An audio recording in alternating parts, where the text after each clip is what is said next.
नमस्कार दर्शकों, आप देख रहे हैं ऐसे न्यूज। मैं आपका अश्विनी कुमार। दर्शकों, एक वाणी है कबीर साहिब जी की, जा दिन सतगुरु भेंटिया 100 दिन लेखे दान, बाकी समय व्यर्थ गया बिना गुरु के ज्ञान। दर्शकों, ये वाणी अपने आप में एक बहुत कुछ बता देती है। इसको विस्तार से बताने की आवश्यकता भी नहीं है, क्योंकि कबीर साहिब जी की वाणी अपने आप में इसने सब कुछ बता ही दिया। दर्शकों, मैं जहाँ मौजूद हूँ अभी सतलोक आश्रम सोजत, मेरे आप पीछे देख सकते हैं ये नज़ारा सतलोक आश्रम सोजत। और यहाँ पर एक भव्य जो इनका मेन गेट है वो भी सजावट उनकी दिखाई दे रही है। शानदार नज़ारा, भव्य नज़ारा दिखाई दे रहा है। और मेरे पीछे यहाँ पर ये भी देख सकते हैं लिखा हुआ है सतलोक आश्रम। बड़ा सा बैनर है, जोधपुर रोड, रूपावास, सोजत जिला, पाली, राजस्थान। तो दर्शकों, आगे बढ़ते हैं। और ये जो मैंने पहले वाणी बोली थी, आज उसी वाणी का महत्व यहाँ याद दिलाया जा रहा है कि संत रामपाल जी महाराज जो किसान मसीहा के नाम से जाने जाते हैं, संत रामपाल जी महाराज जो जीवन रक्षक के तौर पे जाने जाते हैं, उनके अन्नपूर्णा मुहिम जहां रोटी, कपड़ा, शिक्षा, चिकित्सा और मकान हर गरीब को दे रहा है कबीर भगवान। ये मुहिम जहां संत रामपाल जी महाराज ने लाखों किसानों तक राहत पहुंचाई, और किसानों तक ही नहीं, जीव जंतुओं को संत रामपाल जी महाराज ने बचाया। तो दर्शकों, आज ऐसे संत का, ऐसे महान तारणहार, मेरे पीछे देख सकते हैं जगत के तारणहार संत रामपाल जी का बहुत बड़ा विराट स्वरूप लगाया गया है। तो दर्शकों, आज इसी महान संत का बोध दिवस है, 39वां बोध दिवस। तो दर्शकों, आज अपने पता करेंगे यहाँ पर जो मौजूद श्रद्धालु है, इनसे जानेंगे कि यहाँ पर जो कार्यक्रम है वो कितने दिन का कार्यक्रम रहेगा। और आज सुनने में आया है कि आज पहला दिन है। तो दर्शकों, आगे बढ़ते हैं और यहाँ पे जो मौजूद श्रद्धालु है इनसे जानने का प्रयास करेंगे कि यहाँ पर क्या क्या व्यवस्थाएं की गई है संत रामपाल जी महाराज जी के बोध दिवस को लेकर। श्रद्धालुओं से जानने का प्रयास करेंगे क्या कुछ कार्यक्रम है और क्या क्या व्यवस्था रहेंगी सतलोक आश्रम में। नमस्कार जी। सत साहिब जी। क्या नाम है बहन जी आपका? रुक्मणी दासी। रुक्मणी जी, आपसे जानना चाहेंगे ये जो कार्यक्रम किया जा रहा है किस उपलक्ष्य में किया जा रहा है? हमारे गुरुजी संत रामपाल जी महाराज जी का 39वां बोध दिवस है। 1988 में 17 फरवरी को संत रामपाल जी महाराज जी को हमारे जो दादा गुरु जी थे स्वामी रामदेवानंद जी गुरु महाराज जी, उनसे नाम दीक्षा मिली थी। उसी उपलक्ष्य में हर साल सभी सतलोक आश्रमों में ये आयोजन किया जाता है। क्या कुछ व्यवस्था रहेंगी? ये कितने दिन का कार्यक्रम रहेगा? ये हर साल 3 दिन का भंडारा होता है, जिसमें दहेज मुक्त विवाह होते हैं, संत गरीबदास जी महाराज जी की अखंड वाणी का पाठ होता है, रक्तदान शिविर होते हैं। इसके अलावा और भी बहुत सारे कार्यक्रम यहाँ पर आयोजित किए जाते हैं। और निःशुल्क जो भंडारा होता है वो सभी के लिए रहता है। पूरे विश्व को खुला आमंत्रण दिया जाता है कि सभी आए देखें। और सबसे बड़ी बात जो होती है कि सभी धर्म ग्रंथ जो होता है उनकी प्रदर्शनी होती है, कि सभी धर्म जो पूरे विश्व में जितने भी धर्म हैं उनके जो अनुयायी है वो आए, अपने धर्म ग्रंथों को देखें और शास्त्र के अनुसार साधना करें। जी दर्शकों, बहन जी ने बताया कि 3 दिवस का महाविशाल भंडारा है और इसी के साथ सभी जाति धर्म के लोग यहाँ सतलोक आश्रम में आएंगे। तो आइए दर्शकों, आगे बढ़ते हैं और व्यवस्थाएं जानने का प्रयास करेंगे। दर्शकों, जैसे आगे बढ़ते हैं तो हमें व्यवस्थाएं दिखाई देती है। यहाँ पर लिखा हुआ है बोध दिवस के उपलक्ष्य में विशाल महाभंडारा, और इसी के साथ यहाँ पर बसें हैं। आप देख सकते हैं कि श्रद्धालु यहाँ बसों से आ भी रहे हैं और बसें भरी हुई है जहां से श्रद्धालु जा भी रहे हैं। तो दर्शकों, यहाँ पे मौजूद जो व्यवस्था को संभाल रहे हैं, यहाँ पे जो एक व्यवस्था है यहाँ पर अपने बातचीत करना चाहेंगे क्या कुछ व्यवस्थाएं की गई है यहाँ पे। सर नमस्कार जी। हाँ सत साहिब जी। सर क्या नाम आपका? मेरा नाम पप्पू रामदास है जी, जोधपुर जिला राजस्थान से हूँ। पप्पू राम जी, मेरे को बताइए क्या कुछ व्यवस्था की गई है यहाँ पर? ये संत रामपाल जी महाराज के बोध दिवस में राजस्थान और गुजरात इन्वाइट है। 3 दिन में अलग अलग उनको डिवाइड कर रखा है, 10-10 जिले। जो भी संगत आती है, जैसे यहाँ से नज़दीकी रेलवे स्टेशन पड़ता है मारवाड़ जंक्शन है जो लगभग 50 किलोमीटर पड़ता है। दूसरा रेलवे स्टेशन है सोजत सिटी, वो 25 किलोमीटर के आसपास पड़ता है। और बस स्टैंड है सोजत सिटी, वो पड़ता है यहाँ 8-9 किलोमीटर। तो वहाँ से जितने भी श्रद्धालु आते हैं उसको लाने और वापस उनको ले जाने के लिए संत रामपाल जी महाराज ने बिल्कुल निःशुल्क बसें, पिकअप है, जो भी वैन है, इको है, जो भी छोटे व्हीकल है, जैसे ऐसा होता है जी कि वहाँ जैसे यहाँ से 50 किलोमीटर पड़ता है मारवाड़ जंक्शन, एक श्रद्धालु आ गया और वो फ़ोन किया कि भाई मैं यहाँ खड़ा हूँ, रात को 2 बज गए, तो वहाँ से यहाँ से गाड़ी जाती है उनको लाने के लिए, और एक साथ 1000 उतर गए कि भाई 2 ट्रेन आ गई इधर से और इधर से, और 1000 उतर गए, तो उनके लिए भी बड़ी बड़ी बसें लगा रखी है 15-20, जो वो हाजिर हो जाएगी। और जैसे ही यहाँ भंडारा करके दर्शन करके गुरु जी का और सत्संग सुन के वापस रवाना होंगे ना, तो उसी हिसाब से इनको वापस, जैसे एक आया कि भाई मेरा ट्रेन है, मेरी चूक जाएगी, तो उसको एक को भी छोड़ा जाता है, और 1000 साथ में आ गए तो उनके लिए भी हमारे पास बसें की संत रामपाल जी महाराज की तरफ से व्यवस्था है, बहुत अच्छी व्यवस्था है, जो ये उनको छोड़ा जाता है और लाया जाता है निःशुल्क। सर एक और बताइए, जैसे बूढ़े बुजुर्ग है, विकलांग है, उनके लिए भी कोई व्यवस्था की गई है यहाँ पे? जी बिल्कुल, वहाँ जैसे ही रेल पे ट्रेन आती है ना, वहाँ सेवादार लगे हुए हैं संत रामपाल जी तरफ से, तो उनको जैसे बुजुर्ग है तो उनको लिया, वहाँ व्हील चेयर की सुविधा है, प्रशासन के साथ मिलके कि भाई हमारे कोई भी सेवादार आता है जिसके चलने की सुविधा है, तो उनको बिल्कुल बस तक वहाँ भी व्हील चेयर से लाया जाता है, और यहाँ से व्हील चेयर में, यहाँ से ऑटो से, पार्किंग से ऑटो में मेन गेट, और मेन गेट से व्हील चेयर पे सेवादार, अगर उसके कोई भी साथ ना हो ना, तो सेवादार यहाँ से उनको दर्शन करवा के, भंडारा करवा के वापस ला के बस में बिठाया जाता है, और बस से वापस ट्रेन में बिठाया जाता है। जी सर, धन्यवाद। सच्चाई है। दर्शकों, आपने व्यवस्थाएं जानी और आपको मैं दिखाना चाहूँगा, यहाँ पर देखिए जो इन्होंने बताया कि जो बूढ़े बुजुर्ग हैं उनको व्हीलचेयर और ऑटो के माध्यम से अंदर छोड़ा जाता है, तो आप देख सकते हैं ऑटो से आ रहे हैं, और यहाँ पर जो श्रद्धालुओं का जमावड़ा है वो शुरू हो चुका है। तो दर्शकों, सतलोक आश्रम के अंदर जाकर अपनी व्यवस्थाओं के बारे में जानने का प्रयास करेंगे, इन 3 दिवसों के अंदर क्या क्या कुछ खास व्यवस्थाएं की गई। आइए आगे बढ़ते हैं। दर्शकों, यहाँ पर आप देखिए एक बोर्ड लगा है पार्किंग स्थल। यहाँ पर जो भी बसें या फिर जो भी श्रद्धालुओं या फिर सभी लोगों की जो भी वाहन आ रहे हैं, उनको आगे यहाँ पर पार्किंग की व्यवस्था की गई है। आप देख सकते हैं कि श्रद्धालु आ रहे हैं और साथ में बाइक भी आ रही है और आगे गाड़ियां भी दिखाई दे रही है। तो दर्शकों, आगे बढ़ते हैं और भी सतलोक आश्रम में जो व्यवस्थाएं हैं वो जानने का प्रयास करेंगे। दर्शकों, हम जैसे आगे बढ़े, पार्किंग स्थल के पास पहुंचे, आप देख सकते हैं कि हजारों की संख्या में यहाँ बाइकें खड़ी है और एक कतार के अंदर, और आप यहाँ पर देख सकते हैं दूसरी साइड में आपको दिखाना चाहूँगा, जहाँ पर हजारों की संख्या में जहाँ तक नज़र जा रही है वहाँ 4 व्हीलर वाहन खड़े हैं। तो दर्शकों, एक चीज़ और जानना चाहेंगे, अक्सर जहाँ मेले होते हैं या फिर कोई धार्मिक कार्यक्रम होता है, वहाँ पर अपने देखते हैं कि पैसे लिए जाते हैं, पर्चियाँ काटी जाती है। तो दर्शकों, यहाँ पर भी क्या कोई पर्चियाँ काटी जाती है? क्या व्यवस्थाएं हैं? कितने रुपए की या पार्किंग की चार्जिंग की व्यवस्था है? सर नमस्कार जी। सच्चाई सर कितने रुपए ले रहे हैं यहाँ पार्किंग की? सर कोई नहीं, पैसा नहीं, पैसा नहीं लिया आपसे? पैसा नहीं लिया। क्या नाम है आपका? इंद्रदास। अच्छा, इंद्रदास जी। कुछ भी आपने क्या खड़ा किया है? मैं बाइक है मेरा। अच्छा, बाइक खड़ा किया हाँ जी। है। कोई डर नहीं है चोरी वोरी का? डर नहीं सर। सिक्योरिटी अच्छी है? हाँ, सिक्योरिटी अच्छी है। तो दर्शकों, आपने देखा इतनी शानदार व्यवस्था, जहाँ चोरी का डर नहीं, सिक्योरिटी की शानदार व्यवस्था, साथ में ही अक्सर जो एक सवाल होता है कि कितने रुपए लिए जाएंगे, उसका भी कोई डर नहीं। दर्शकों, जैसे ही आगे बढ़ता हूं तो एक शानदार गलियारा दिखाई दे रहा है, जहां कबीर साहिब जी की वाणियां, यहाँ पर चारों तरफ वाणियां ही वाणियां दिखाई दे रही है। तो दर्शकों, एक वाणियां वास्तव में एक अंदर आत्मा को झकझोर देने वाली वाणियां है। तो आपको मैं एक वाणी दिखाता हूँ। यहाँ पर देखिए, काल डरे करतार से जय जय जगदीश, जोरा जोरी झाड़ती पगरज ढारे शीश। तो दर्शकों, इस वाणी का एक महत्व है, ये है कि जिस इंसान आज जो काल के दबाव में आकर उल्टे सुल्टे काम कर लेता है, लेकिन ये वाणी उसमें मनुष्य को हौसला बताती है कि उस परमात्मा के दरबार के अंदर जो मौत और जो काल है वो पैर झाड़ता है, यानी यूँ माने कि वहाँ नस्त मस्तक होकर रहता है, उसकी हिम्मत नहीं पड़ती। तो दर्शकों, आगे बढ़ते हैं और भी जानने का प्रयास करेंगे। सतलोक आश्रम में जो श्रद्धालु आ रहे हैं, इनसे भी जानेंगे क्या कुछ व्यवस्थाएं हैं, इनके बारे में क्या कह रहे हैं, इनसे जानना चाहेंगे। सर नमस्कार जी। नमस्कार सर, आप पे क्या व्यवस्थाएं संभाल रहे हो? हम चाय राम की सेवा में। अच्छा, चाय राम की सेवा में? हाँ जी। अच्छा, ये इसका भी कोई प्राइस वगैरह सेट कर रखा है? नहीं, बिल्कुल नहीं, ये निःशुल्क है परमात्मा की दया से। दर्शकों, आप देखिए यहाँ पर ये पार्ले जी बिस्किट है, और यहाँ आप देखिए इनके पास जो चाय की केंतली है, जो श्रद्धालु है उनको ये घूम घूम कर चाय पिला रहे हैं। बड़ी शानदार व्यवस्था है। आगे बढ़ते हैं और भी जानने का प्रयास करेंगे। दर्शकों, आप मेरे पीछे देख सकते हैं काफ़ी संख्या में श्रद्धालु आ रहे हैं, आप देख सकते हैं। और अभी जहाँ मैं मेरी स्थिति बताना चाहूँ तो आप यहाँ पर देख सकते हैं कि सतलोक आश्रम सोजत का भव्य जो मुख्य दरबार है वहाँ पहुँच चुके हैं।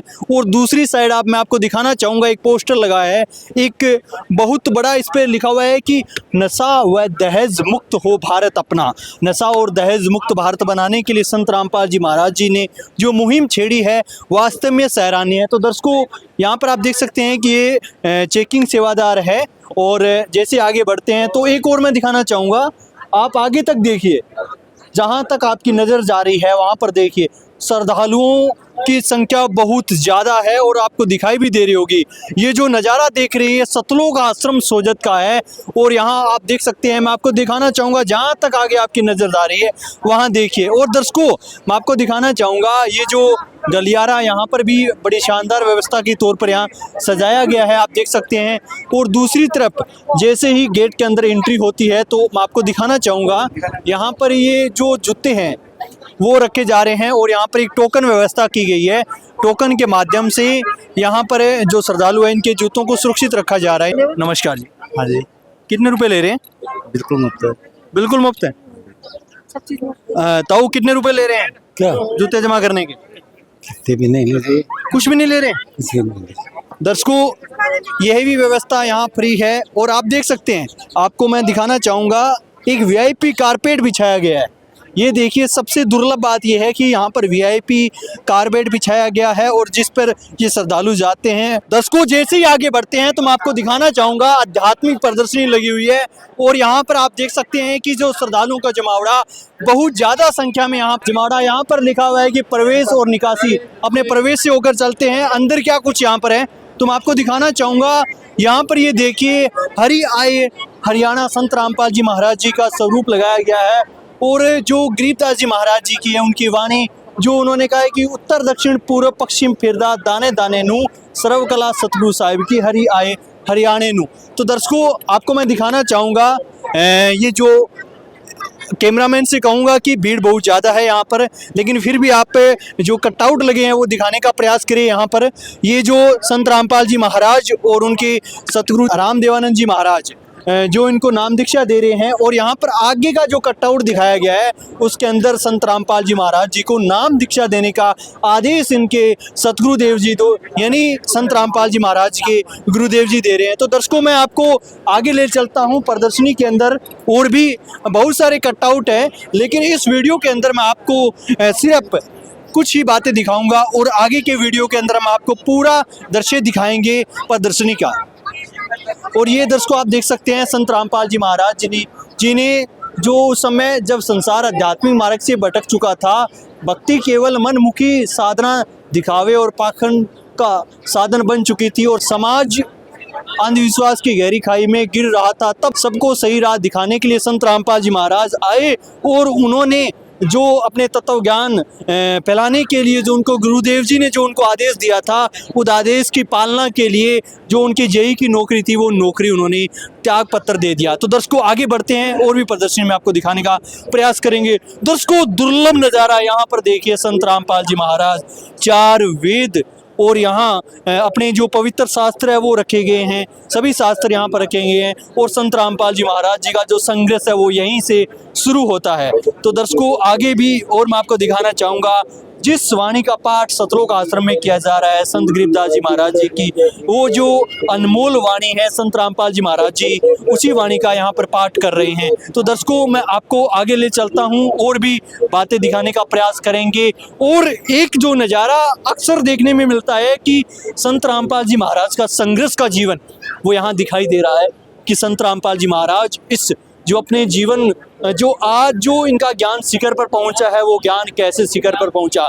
घर घर जाकर संत रामपाल जी महाराज जो ज्ञान देते थे, और आज समाज के अंदर जो तत्व ज्ञान जो कबीर साहिब का जो आज जो पहले जो कबीर साहिब जी का नाम केवल संत रूप में रह गया था, उन्हें भगवान प्रमाणित करने के लिए इन्होंने घर घर जाकर जो अलग जगाई संत रामपाल जी महाराज ने। तो दर्शकों, आगे बढ़ते हैं और भी दिखाने का प्रयास करेंगे। दर्शकों, एक सवाल जो सबके मन में उठता है, संत रामपाल जी महाराज आखिर में कौन है जिन्होंने समाज के अंदर एक ऐसी अलग जगह दी कि आज जहां करोड़ों की संख्या में उनके श्रद्धालु हो चुके हैं और आज उनका डंका पूरा विश्व मान चुका है। जहां संत रामपाल जी महाराज का एक आश्रम हुआ करता था, आज जहां आश्रमों की संख्या बढ़ती जा रही है और इसी कटआउट के माध्यम से यहाँ पर दर्शाया गया। आप यहाँ पर देख सकते हैं इस कटआउट का ये भावार्थ ये है कि जो ये जिंदा बाबा के रूप में दिखाए जा रहे हैं वो कबीर परमात्मा हैं, और जो संत रामपाल जी महाराज थे उनको 1997 के अंदर सतलोक भेज दिया गया था।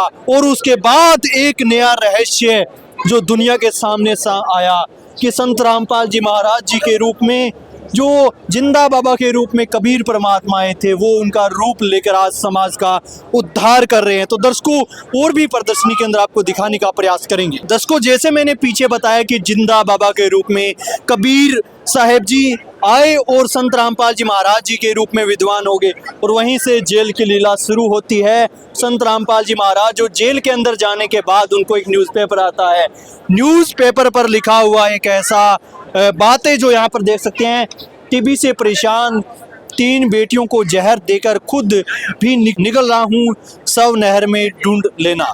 तो दर्शकों इस चिट्ठी के बाद ये न्यूज़पेपर की कटिंग के बाद एक मुहिम की शुरुआत होती है। संत रामपाल जी महाराज के आदेशों अनुसार अन्नपूर्णा मुहिम जो समाज के अंदर एक नई पहचान बनी और समाज को एक नई दिशा, जो जीने के लिए मनुष्य को घर भोजन और सब कुछ संत रामपाल जी महाराज ने दिया। आप यहाँ पर देख सकते हैं कि लोग कहते कि भगवान किसी को भूखा नहीं रहने दे सकता, तो संत रामपाल जी ने वो चरितार्थ करा के दिखाया कि वास्तव में भगवान किसी को भूखा नहीं छोड़ सकता।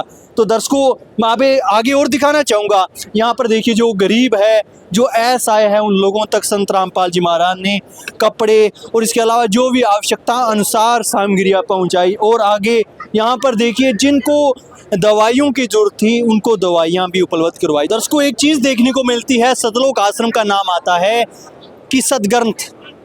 देखिए कि संत रामपाल जी महाराज जी के बारे में सुना जाता है और बताया भी जाता है कि संत रामपाल जी जो भी चीज़ बताते हैं वो सदग्रंथ से बताते हैं।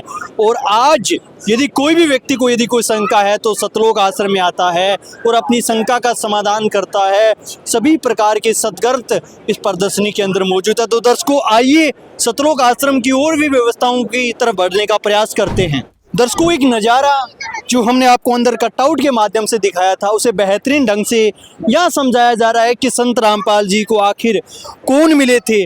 वो बताया जा रहा है कि जिंदा रूप में कबीर परमात्मा स्वयं आकर मिले थे और उनके स्वरूप के अंदर आकर विराजमान हो गए। और यहाँ पर आप देख सकते हैं कि संत रामपाल जी महाराज को पुलिया के पास आकर मिले थे, जो संत रामपाल जी महाराज ने जेई थी उस समय खुद बनवाई थी। तो दर्शकों आगे बढ़ते हैं और भी जानने का प्रयास करेंगे सतलोक आश्रम के बारे में।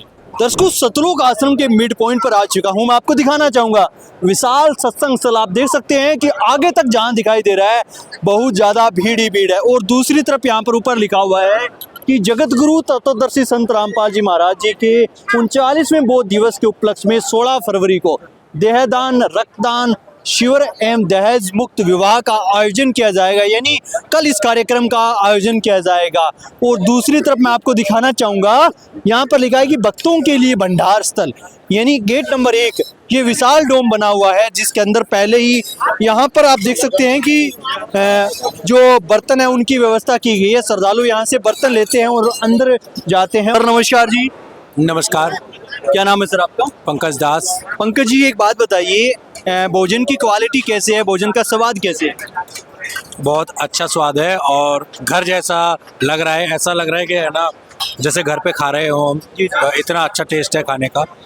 सर एक और बताइए, हमने हर जगह गए जहाँ पर आपने देखते हैं कि पर्ची वगैरह की थोड़ी व्यवस्था होती है, कहीं कोई गुप्त वगैरह पर्ची काटी जा रही है गुप्त रूप से? नहीं, ऐसा कुछ नहीं है और कोई पर्ची का यहाँ पे सिस्टम नहीं है। अभी आइए, आप लाइन से आइए और थाली आपको दी जाएगी जिसमें आप बैठ के आराम से लाइन से भंडारा कीजिए। तो ऐसा कोई पर्ची वाला सिस्टम नहीं है यहाँ पे। कोई जाति धर्म का या ऊंच नीच का कोई भेदभाव नहीं, कोई ऐसी कोई भेदभाव नहीं है कि मैं खुद ब्राह्मण जाति से हूँ तो ऐसा कोई दिक्कत है नहीं है यहाँ पे। खुद ब्राह्मण हो? हाँ जी। और इसी पताल पे बैठ के जमीन पे जहाँ पे सारी सब लोग खा रहे हो, भगवान की नज़र में सब समान है। तो ऐसे कोई जाति विशेष कोई मायने नहीं रखता सर कि ये सच्चे संत के नज़रों में सभी समान है और भगवान की नज़रों में सभी समान है। तो फिर कोई राग द्वेष होना ही नहीं चाहिए। सर धन्यवाद। धन्यवाद। दर्शकों बड़ी शानदार बात पता चली ये बता रहे हैं कि खुद ब्राह्मण जाति से हैं और यहाँ भोजन कर रहे हैं ज़मीन पर बैठ के, यानी किसी भी जाति धर्म का कोई भी यहाँ भेदभाव नहीं। बड़ी शानदार बात यहाँ हमें सतलोक आश्रम में पता चली। दर्शकों आप यहाँ पर देखिए लड्डू है, यहाँ लड्डू है, यहाँ जलेबी भी है, आपको दिखाना चाहेंगे। जलेबी देखिए दर्शकों, और यहाँ जो श्रद्धालु है मन मुग्ध होकर ये भोजन कर रहे हैं। आइए आगे बढ़ते हैं। दर्शकों पहले हमने आपको पुरुषों की व्यवस्था दिखाई जहाँ पुरुष भोजन कर रहे थे, अब आपको मैं दिखाना चाहूंगा जहाँ महिलाएं भोजन कर रही है। आप यहाँ देख सकते हैं महिलाएं भोजन कर रही है और सफाई व्यवस्था वैसे ही है जैसे हमने आपको पहले दिखाई थी, आप यहाँ पर देख सकते हैं। और यहाँ जो भोजन की व्यवस्था बड़ी शानदार व्यवस्था और सुचारू रूप से चल रही है। तो इनसे जानते हैं कि खाने के अंदर क्या कुछ व्यवस्थाएं हैं। नमस्कार जी, खाने के अंदर क्या कुछ व्यवस्थाएं की गई है संत रामपाल जी के द्वारा? सर यहाँ बहुत सारी व्यवस्थाएं हैं, जैसे लड्डू है, जलेबी है, चावल है, दाल है, फुल्का है, और जो यहाँ बूढ़ी माई होती है उनके लिए खिचड़ी की व्यवस्था भी अलग से की जाती है। अच्छा एक और बताइए, स्वाद कैसा है भोजन का? भोजन का स्वाद सबके हिसाब से बहुत अच्छा है। जो दर्शक देख रहे हैं उन्हें क्या कहना चाहोगे भोजन को लेकर? भोजन यहाँ का बहुत ही स्वादिष्ट है और जो भी बनता है वो पूरी सफाई से और शुद्ध देसी घी में ही बनता है पूरा। जी धन्यवाद। सत्य। दर्शकों आगे बढ़ते हैं और भी जानने का प्रयास करेंगे क्या कुछ व्यवस्थाएं हैं। दर्शकों मुख्य पंडाल के मैं बाहर खड़ा हूँ, मेरे पीछे देखिए भव्य नज़ारा आप यहाँ पर देख लीजिए। और आपको मैं दिखाना चाहूँगा ये जो मुख्य पंडाल है, यहाँ पर इनके जो सेवादार लगे हुए हैं, अलग अलग व्यवस्थाएं की गई है। महिलाओं को बैठने के लिए एक साइड की व्यवस्था यहाँ की गई है और पुरुषों के लिए यहाँ अलग से व्यवस्था की गई है। आप यहाँ पर देख सकते हैं पुरुष अलग बैठे हैं और महिलाएं अलग अलग बैठी है यहाँ पर। और बीच में मैं आपको दिखाना चाहूँगा कि एक यहाँ पर जो महिलाएं सेवादार है वो है और यहाँ पुरुष सेवादार है, ताकि व्यवस्थाएं अच्छी बनी रहें। और सामने मैं आपको दिखाना चाहूँगा संत रामपाल जी महाराज जी का स्वरूप लगा हुआ है, जहाँ आसन लगा हुआ है और जिसको अपने दरबार साहब कहा जाता है इनकी संत वाणियों में। दर्शकों जो मुख्य इनका दरबार साहब है वहाँ आपने पहुँच चुके हैं। मैं आपको दिखाना चाहूँगा उस साइड जहाँ महिलाएं जहाँ अखंड पाठ कर रही हैं और जहाँ दूसरी तरफ आपको मैं दिखाना चाहूँगा यहाँ पर जो पुरुष है वो यहाँ पर जो संत गरीबदास जी महाराज जी की वाणी है उसका अखंड पाठ कर रहे हैं। और यहाँ पर देखिए जो श्रद्धालु है वो प्रणाम कर रहे हैं अपने सतगुरुदेव जी को, अपनी आस्था प्रकट कर रहे हैं। तो दर्शकों और भी लोगों से अपने बातचीत करने का प्रयास करेंगे इन कार्यक्रम को लेकर, उनका क्या कहना है। आपको हमने और भी व्यवस्थाएं भी दिखाई, आइए दर्शकों बातचीत करते हैं। नमस्कार बहन जी। नमस्कार जी। क्या नाम है जी आपका? मेरा नाम शीतल दासी है जी। शीतल जी आपसे जानना चाहेंगी इस कार्यक्रम को लेकर आप क्या कहना चाहोगे? आज जैसे कि ये समागम हमारे संत रामपाल जी महाराज को नाम दीक्षा मिली थी, बौद्ध दिवस कहते हैं उसे, और उनको आध्यात्मिक ज्ञान हुआ था कि मनुष्य जन्म का जो मूल काम है वो क्या करना चाहिए। तो उस वजह से आज हमारा ये समागम मनाया जा रहा है। गरीबदास जी महाराज का पाठ प्रकाश हो रहा है, उस उपलक्ष्य में सारे को इन्वाइट किया है। जैसे कि आम जनता सब आ रही है, देख रही है, अच्छा मैसेज दे रहे हैं।